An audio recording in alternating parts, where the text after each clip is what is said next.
রাজনৈতিক দলগুলোর অনৈক্যের কারণেই ফেব্রুয়ারিতে ভোট না হওয়া নিয়ে নানা আলোচনা হচ্ছে বলে মনে করেন আইন উপদেষ্টা। এ বিষয়ে কথা বলতে এই মুহূর্তে রাজধানীর লালমাটিয়া থেকে আমাদের সঙ্গে যোগ দিয়েছেন নির্বাচন বিশ্লেষক আ.ক.ম সাইফুল ইসলাম চৌধুরী। জনাব আ.ক.ম সাইফুল ইসলাম চৌধুরী, আপনাকে স্বাগত জানাচ্ছি ইন্ডিপেন্ডেন্ট টেলিভিশনে। আমরা প্রতিবেদনেও দেখাচ্ছিলাম যে আইন উপদেষ্টা বলেছেন যে রাজনৈতিক দলগুলোর মতানৈক্যের কারণেই নির্বাচন হওয়া নিয়ে নানা ধরনের আলোচনা চলছে। সেক্ষেত্রে ফেব্রুয়ারিতে নির্বাচন হওয়া নিয়ে দৃশ্যত কোনো ধরনের বাধা আছে কিনা আপনি কি মনে করেন? বান্ডেল থাকলে প্রতি সেনমানিতে টাকা বাঁচবে। বিকাশ সেনমানি বান্ডেল কিনে জিতুন প্রতি লেনদেনে। ধন্যবাদ আপনাকে।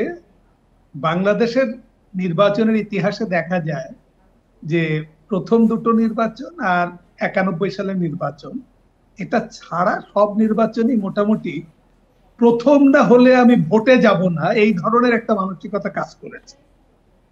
প্রত্যেকটা নির্বাচনের সময় যারা বিরোধী দলে যারা থেকেছেন তাদের অন্যতম দাবি ছিল আমি যদি ফার্স্ট না হতে পারি তাহলে আমি খেলবো না। এবং এটা শুরু হয়েছে 96 সাল থেকে। মূলত 96 থেকে আমরা দেখেন প্রত্যেকটা নির্বাচনের সময় ফার্স্ট হওয়ার একটা দাবি ছিল।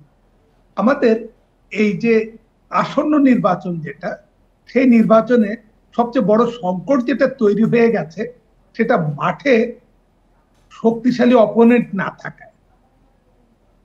যদি মাঠে আওয়ামী লীগ থাকতো তাহলে পারে এখন যারা জুলাই আন্দোলন যারা করেছে, জুলাই বিপ্লব যারা করেছে, তারা কিন্তু একটা জোট হয়ে যেত। বিএনপি, জামাত, এনসিপি একটা জোট থাকতো এবং জোটবদ্ধ নির্বাচন করতো, কারণ তাদের ফার্স্ট হওয়ার একটা লড়াই থাকতো। এখন যেটা সমস্যা হয়ে গেছে যে যেহেতু তাদের প্রতিদ্বন্দ্বী নেই, তারা তিনজনেই ফার্স্ট হতে চাচ্ছে এবং দেখেন তিনজনেই ফার্স্ট হওয়ার আশা করছে বলে তারা কিন্তু সুর দেয়া শুরু করেছে। একজন বলছে পিআর না হলে ভোটে যাব না, একজন বলছে শাপলা না হলে ভোটে যাব না। বিএনপি এখনো কোনো সুর তোলে নেই, কারণ বিএনপি এখনো মনে করছে তারাই ফার্স্ট হবে। কিন্তু বাকি দুজনের আশঙ্কা কমে যাচ্ছে বলে তারা এক একটা সুর তুলছে। এই সুরটা যদি উঠতে থাকে, তীব্র হতে থাকে, সংকট কিন্তু ওখানে। সংকট আপনি সরকারের ভেতরে সংকটটা, সরকার সংকট হচ্ছে যে তিনটা এখন বড় যে দল, সেই বড় তিন দলের তাদের যে প্রত্যেকের প্রথম হওয়ার প্রবণতাটা থেকে এই সংকটটা তৈরি হতে যাচ্ছে। এটাই তো এক ধরনের অনৈক্য। এই তিন দল, বড় তিন দলের কথা যে বলা হচ্ছে, এই অনৈক্য যদি থেকে যায় সেক্ষেত্রে কি নির্বাচন অনিশ্চিত হতে পারে কিনা আসন্ন নির্বাচন? আমি এটাকে অনৈক্য ঠিক না। আপনার রাজনৈতিক দলগুলোর মধ্যে তিনটা দলের ভেতরে যে ঐক্য হতে হবে এমন কোনো কথা নেই। তাদের ভেতরে প্রতিদ্বন্দ্বিতা থাকবেই, কিন্তু তারা সেই প্রতিদ্বন্দ্বিতা করে। আমাদের সবচেয়ে বড় সমস্যাটা কোন জায়গায় জানেন? আমাদের রাজনীতিবিদরা জনগণকে আস্থায় রাখতে চায় না। তারা জনগণের কাছ থেকে আশা করে না যে জনগণ তাকে ভোট দেবে, এবং এই জনগণ ভোট দেবে এই আস্থাটা না করাতেই তারা বলে সরকারি কর্মচারীরা তারা আমাদের বিরুদ্ধে খেলবে, পুলিশ আমাদের বিরুদ্ধে খেলবে, সেনাবাহিনী আমাদের বিরুদ্ধে খেলবে। তারা বিরুদ্ধে খেলার জন্য খালি আপনি লোক খোঁজে, তারা শত্রু খোঁজে, কিন্তু তারা কখনোই বলে না যে জনগণ আমাদের ভোট দেবে। আমাদের ভোটের ইতিহাস কিন্তু খুব মজার, যে আপনার ভোটের আগে আপনি যাই চিন্তা করেন না কেন, ভোটের ঠিকই জনগণ 5 বছরের জন্য একটা রায় দিয়ে দেয়। এবং আমরা অতীতেও দেখেছি যে যেটা সম্ভাব্য যে রায় সবাই আশা করে বসেছিল, জনগণ কিন্তু সেই ভোট দেয়নি। এটা ঘটেছে আপনার 91-তেও ঘটেছে, সেটা 2018-ও ঘটেছে, 2001-এও ঘটেছে। অতএব কেউ যদি কোনো জনপ্রতিনিধি যদি ভালো কাজ করে বা জনগণের জন্য কাজ করে তাহলে তো অবশ্যই তাকে জনগণ ভোট দেয়, যদি নিরপেক্ষ ভোট হয়। আপনার কাছে আরেকটি বিষয় জানতে চাই যে দেশ বিদেশের চাপ আসলে কতটা সামাল দিতে পারবে অন্তর্বর্তী সরকার?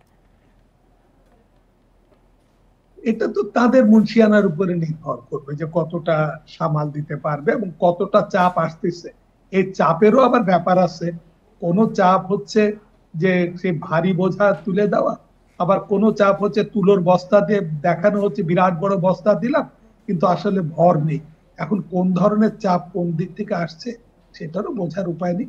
এগুলো সবকিছুই কিন্তু পরিষ্কার হয়ে যাবে আপনার হচ্ছে তফসিল ঘোষণার পরে। আর বিশেষত ফেব্রুয়ারি মাসেই ঠিক হবে যে আসলে কি হবে বা না হবে। জি, জনাব সাইফুল ইসলাম চৌধুরী, একটু সংক্ষেপে জানতে চাই যে উপদেষ্টাদের সেফ এক্সিটের প্রসঙ্গটি কেন এনসিপি টানছে? এটা আমার কাছে বুঝি না, কারণ হচ্ছে যে এনসিপি এই কথা যদি তোলে, কারণ এরা হচ্ছে তারাই নিয়োগকর্তা। তারা যেহেতু আপনার হচ্ছে এটা অস্বীকার করার কোনো উপায় নেই, মাননীয় প্রধান উপদেষ্টা তিনি বলেছেন যে এই ছাত্ররা হচ্ছে তার নিয়োগকর্তা, ছাত্রদের দল এনসিপি, প্রধান উপদেষ্টা নিয়োগকর্তা যদি ছাত্ররা হন, এনসিপি হন, তাহলে ন্যাচারালি এনসিপি এই উপদেষ্টা পরিষদের নিয়োগকর্তা। এখন নিয়োগকর্তা যদি বলে যে তার নিয়োজিত ব্যক্তিরা সেফ এক্সিট চাচ্ছে, এটা তাদের নিজেদের মধ্যেকার এটা ব্যাপার স্যাপার, এটা আমরা আম জনতার কিছু বোঝার কথা না, আমাদের এটা তাদের জনাব নিজেদের আকাম ভেতরের সাইফুল ইসলাম ব্যাপার। চৌধুরী, আপনার বক্তব্য স্পষ্ট। আপনাকে অসংখ্য ধন্যবাদ আপনার মূল্যবান মতামতের জন্য।